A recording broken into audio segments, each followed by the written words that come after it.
दोस्तों नमस्कार, मैं जगन्नाथ गौतम, सियासत हिंदुस्तान यूट्यूब मंच पर आपका स्वागत है। दोस्तों, ये तो आप मानते हैं कि समय का पहिया घूमता जरूर है और कभी भी एक जैसा वक्त नहीं रहता है। आज हम महसूस कर रहे हैं जो पिछले कुछ वर्षों में बहुत ही कट्टर मोदी भक्त थे, आज उनके भी विचार बदलने लगे हैं। और बदलने भी क्यों नहीं, आप यथास्थिति को नज़रअंदाज कर सकते हैं।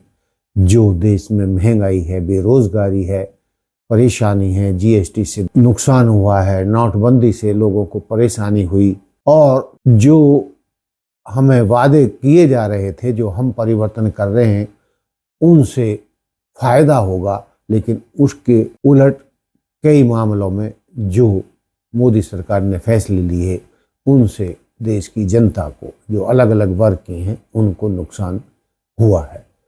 ऐसे ही एक मोदी भक्त जो अपने खिलाफ, एक मोदी जी के खिलाफ, मोदी सरकार के खिलाफ, भाजपा के खिलाफ एक शब्द सुनने को तैयार नहीं होते थे और काटने को आते थे, आज वो भी हालातों को देखकर अपने विचार बदलने के लिए मजबूर हो रहे हैं।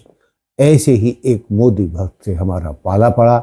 जब उनसे बातचीत की गई तो उन्होंने भाजपा और मोदी सरकार के बारे में अपने उद्गार कुछ इस प्रकार प्रकट किए। तो देखिए ये क्लिप, जिससे आपको पता चल जाएगा कि मोदी भक्त भी अब तेजी से बदलने लगे। किसका सपोर्टर है? सर हम बीजेपी का सपोर्टर है। ऐसा क्या है जो आप बीजेपी को ही सपोर्ट करते हैं? सर ये वही कमल का बटन है जिसको हम दबाए थे। तो 250 में बनने वाली लाइसेंस आज 6000 का बन रहा है। 65 का मिलने वाला पेट्रोल आज 110 रुपए लीटर मिल रहा है। सर 90 रुपए लीटर बिकने वाली सरसों का तेल आज 200 रुपए लीटर मिल रहा है। सर आप वही देख लीजिए, 250 में मिलने वाली गैस आज 1000 में मिल रहा है। सर वही कमल का बटन है जिसको हम दबाए थे, जो 40 करोड़ से गरीबी बढ़कर आज 80 करोड़ हो गया है। इसलिए हम बीजेपी का ठीक फैन है। आज मोदी भक्त भी ये स्वीकारने लगे हैं कि भाजपा जिन मुद्दों को लेकर और जिन वादों को लेकर जनता के सामने सत्ता में आई थी, उन पर वो खरी नहीं उतर रही है। चाहे महिला हों, चाहे देश के युवा हों, चाहे व्यापारी हों, मजदूर वर्ग हो, सबको परेशानी तो है। कई लोगों का मानना है कि जीएसटी से बहुत सारे छोटे लघु उद्योग तबाह हुए, व्यापारियों के लिए परेशानी हो गई। जीएसटी उसका कारण बना। नोटबंदी से भी बहुत लोगों को परेशानी हुई थी, और जो संभावित लाभ नोटबंदी के बताए जा रहे उनमें से कुछ भी फायदा होता नजर नहीं आया। और बहुत सारे मामले थे या वादे थे, अब जिनको जीतने के बाद भाजपा के शीर्ष नेता जुमला कहकर उनसे पीछा छुड़ा रहे हैं। लेकिन दोस्तों, लोग इतना तो जानते ही हैं कि 2 करोड़ प्रतिवर्ष जो नौकरी का देने का, बेरोजगारों को रोजगार देने का वादा किया गया था, उसमें तो सरकार बुरी तरीके से विफल रही है। और महंगाई तो आपके सामने ही है।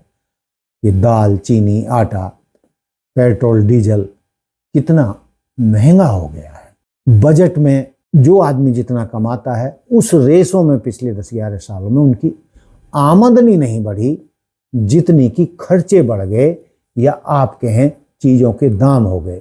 अब आप देख लीजिए कि चावल पहले किस रेट मिलता था, दालें पहले किस रेट मिलती थी, या खाने का तेल या सरसों का तेल या घी किस भाव होते थे, या गैस किस भाव होती थी, आज वो किस रेट पर हैं। कई चीज़ें तो 50 से 100% तक मतलब बढ़ गई हैं, दोगुने रेट भी हो गए हैं।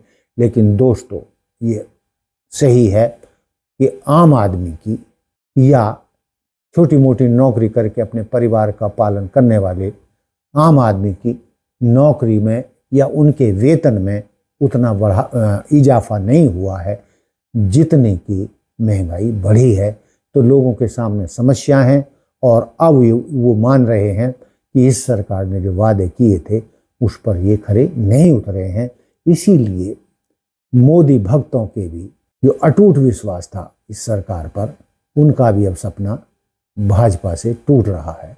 तो दोस्तों ये था मेरा आज का छोटा सा मुद्दा, लेकिन बेशक ये छोटा मुद्दा आप मान लें, लेकिन दोस्तों आम आदमी के लिए तो ये बहुत बड़ी बात है। तो दोस्तों देखते रहिए सियासत हिंदुस्तान। जय हिंद, जय भारत, जय संविधान। नमस्कार।